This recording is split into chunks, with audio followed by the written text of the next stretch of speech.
Hello, my fellow members of Boston Sports Nation. Welcome to another edition of the Royal Rooters podcast. Hold on.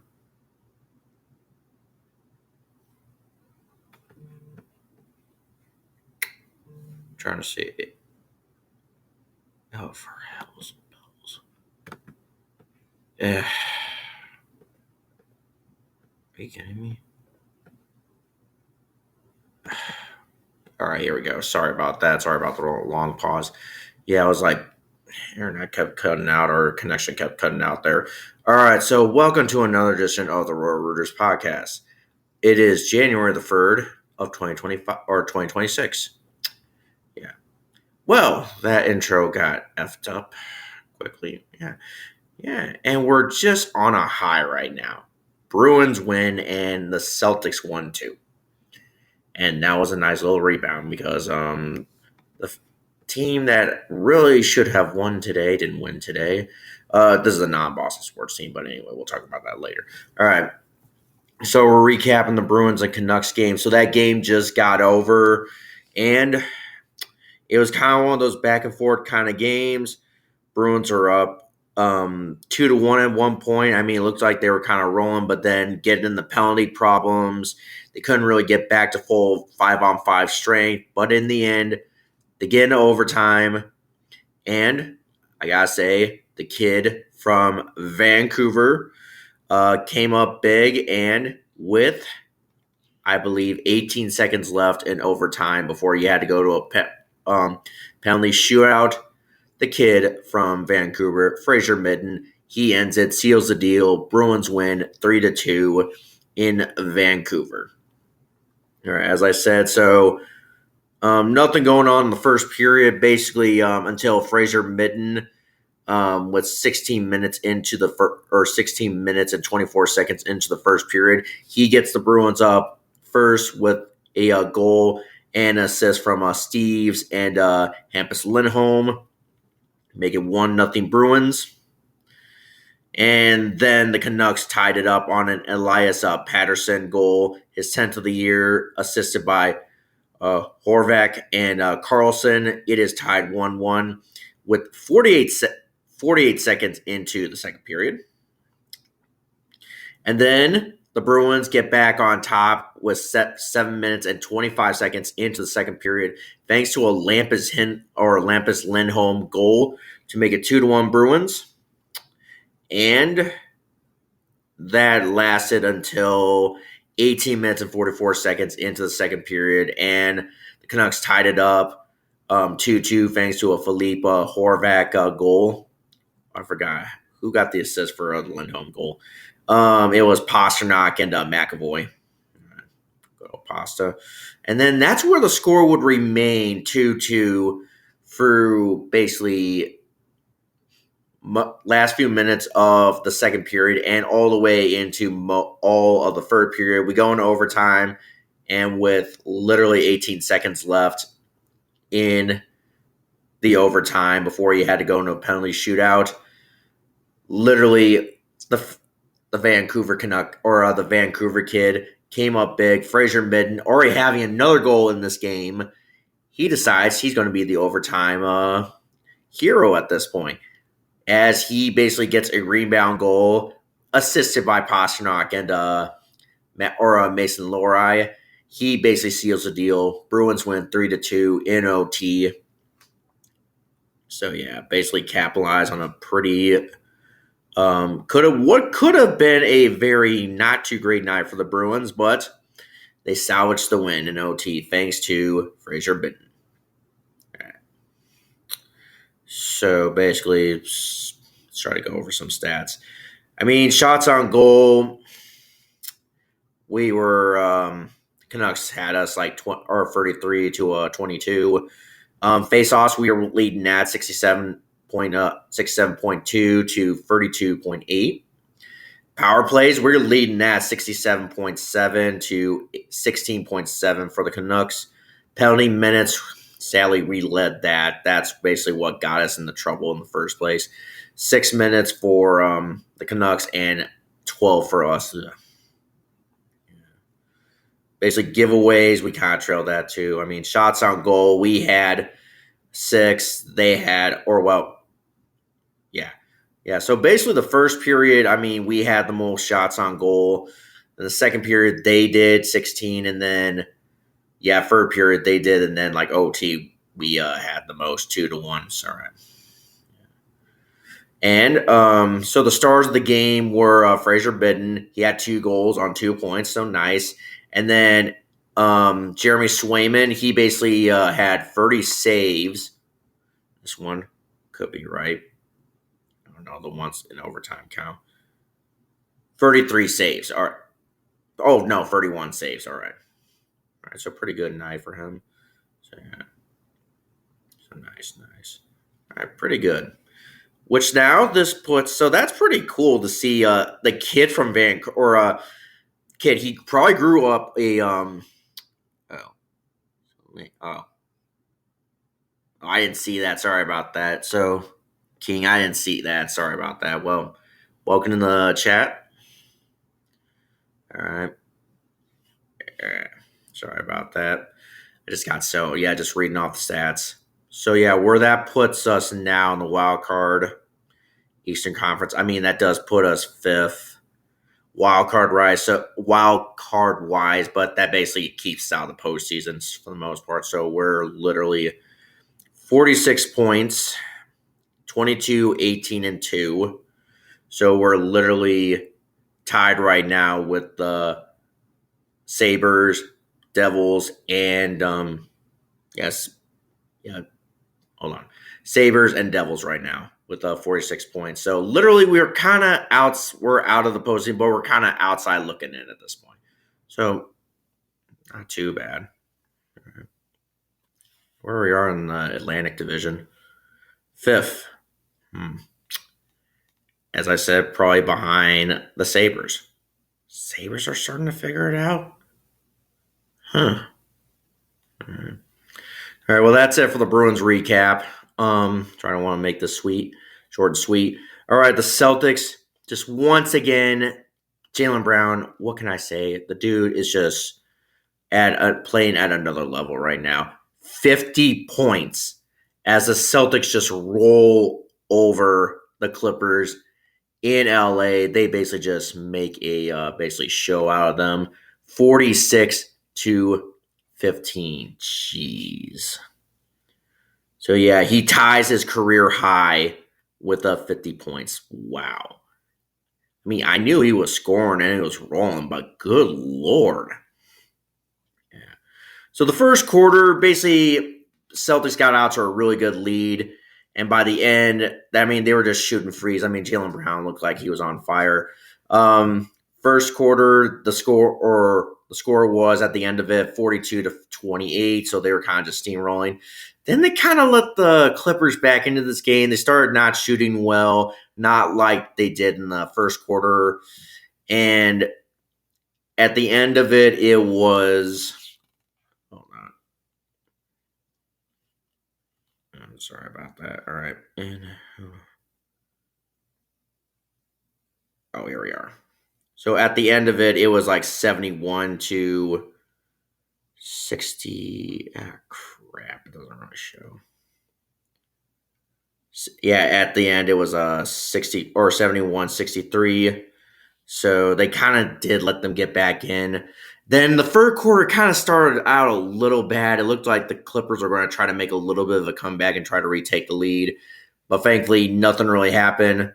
And at the end of that, at the end of the so at the end of the third quarter, it was 113-99 Celtics. So nice.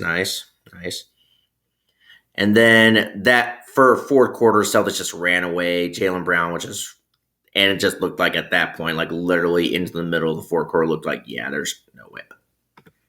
Another poor connection? Oh, here we go. I gotta redo that again. All right. Well, anyway, so basically, to go over that, Celtics win 146-115. All right. Anywho, so yeah, I'm not really sure if the connection got out or not at that point, but yeah. Sorry about that. So the connection on the live stream is kind of not doing good right now. It's acting like it's poor. So if things are getting messed, I do apologize for that. So yeah, let's talk about Jaylen Brown once again. The dude just keeps rolling. My lord, 50 points, and I said, as I just alluded to earlier, that is a career high. So he basically just tied his career record. So nice. 18 for 26 in field goals, so nice, 69.2%. How about three-pointers? 60%, so 6 for 10. I mean, yeah. 60%, that's good. 8 for 10 in free throws, 80%, so good. All right. Other stats, too. Who led in rebounds? Jordan Walsh with 13, so nice. Yeah, Derek White had a pretty good night too in points, 29, so nice. Assists, who led in that category? Peyton Pritchard with 8, P. Rabbit. Uh-huh. Steals, it was a four-way tie between White, Pritchard, Luka Garza, and Josh Minot with 1. So, yeah. And then blocks, your leader was Derek White. Yeah, he had a pretty good one in the second quarter. I thought, like, he basically blocked Kawhi Leonard. I thought, man, heck. And he's a guard, too, and he can block. Nice. But he did give us a foul on that. But still. Yeah. So, a pretty good night. What a way to end the West Coast road trip. 22, or with taking 3 games out of 4. The only one loss was the one in Portland. But, I mean, now we kind of shot ourselves in the foot there, especially in the fourth quarter there. But for the most part, I mean, what a way to finish the rest of the road trip. And we are 22-12, as I said. And right now, we're still third in the Eastern Conference right now. Like literally basically a game or so back on the Knicks, and literally 3 games back of the conference leading Detroit Pistons. Huh. And no, they were still, I was about to say, that's surprising with them. All right. And we're second in the Atlantic Division right now, literally 5.5 games behind the New York Knicks. Or a half a game behind the New York Knicks, I should say. Yeah. All right. All right. Any other news? Well, I'm not sure what's going to happen. I mean, they did. Christian Barmore and Stephon Diggs have refused, like, just talk anything about what's going on with their stuff off the field stuff right now. But they're just more concerned about. Let's just be concerned about what's going on the field and trying to get better there. But you know what? But there is some good news. Apparently, it was reported today. Guess who is back? Yep. We got Will Campbell, our offensive tackle, and then our defensive tackle, Milton Williams. They have been activated from the IR and will be available and potentially will play tomorrow's game against the Dolphins, the season finale. So nice. Man, another poor connection again? Come on now. Here we go. All right, we're back. I think. I'm not sure. Yeah. I don't know if we missed anything back. All right, yeah. So that's good news for them. I mean, that is kind of good news, especially what's been going on this whole week with Stephon Diggs and Christian Barmore and their stuff off the field stuff. I mean, this is kind of good news. Yeah. So yeah, nice. You're a bit worried there with Campbell after the Bengals game, but yeah, it looks like he is back. Very good. We need him. All right. So to wrap it up, all right. So as I said, I was up in Chicago watching Celtic versus Rangers. Yeah. Well, the first half and the goal from Yang in the first half, and the one goal that got chopped off by the one Rangers goal that got chopped off right before halftime. That was all fun. Then the second half, everything just went to shit afterwards. Rangers got 3 goals, and they ended up beating us 3-1. Ugh. So now they're tied with us for second place in the Scottish Premier League right now. Just, oh my God. Yeah. I don't care if our dominance in Scotland, or at least this round, ends this year. I mean, I'll be fine with it. Just so long as we just don't end up in third and right behind Rangers. That's the only thing I really do care about right now. Yeah, leading the league right now is Hearts right now. So yeah, somebody other than Celtic and Rangers leading the league right now. That's just amazing. But yeah, the game afterwards, second half, was just really pish and just stuff like that. It just sums up somewhat how our season's been. So for the most part so far. But the CSC I'm at right now up in Chicago, that is a kind of great group to be around. I mean, there really are great guys. I mean, mood was kind of a little off after the second half. I mean, for the most part, they're good guys, real welcoming guys, and I really like going up there all the time. Yeah, I wish I could go up there as more as I am now. I'm just going up there like maybe once a month or maybe sometimes maybe twice a month. I'm not sure. Yeah. So yeah. So a pretty good day for the most part. Well, it's Boston sports related stuff. Yeah, Celtic. If you know anything about Celtic, why they're called Celtic, and kind of also why Celtic and Rangers is kind of like a rivalry. So Celtic is more like the Irish club in Scotland. They like priding themselves in their Irish heritage and stuff like that. Those things like what fly the Irish tricolors at their matches and stuff like that, and then maybe sing songs about Irish nationalism and stuff like that. While Rangers love to pride themselves in being British subjects for some weird reason. They'll fly the Union Jack at their matches and sing songs about like Protestantism and being part of the United Kingdom. Yuck. Yeah. There's a reason why we call them orange bastards. Yeah. That just sucks. I really did not want to lose to those clowns today. Yeah. But anywho, that's enough for now.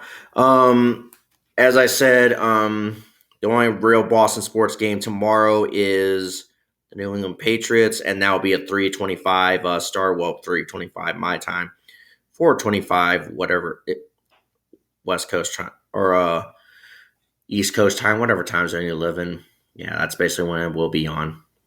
Yeah, as the Patriots Patriots are looking to wrap up the regular season with a win and maybe potentially get either the first or second seed in the AFC, which will basically just give them a bye going into next few weeks in the playoffs. Yeah, because I kind of just want to rest and stuff like that.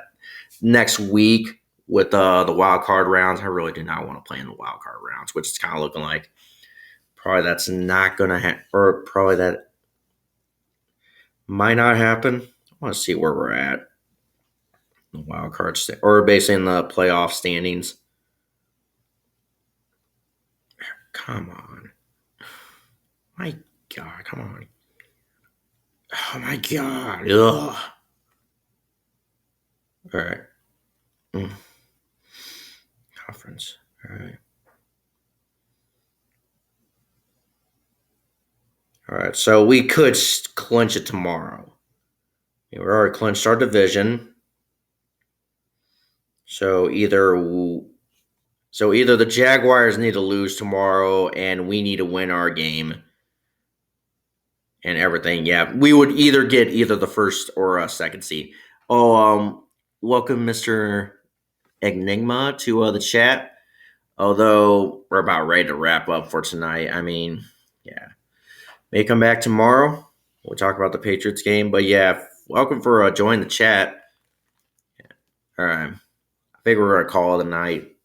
All right. See you guys tomorrow. Talk about the Patriots and Dolphins game and what other Boston sports news we got. All right. Banyana.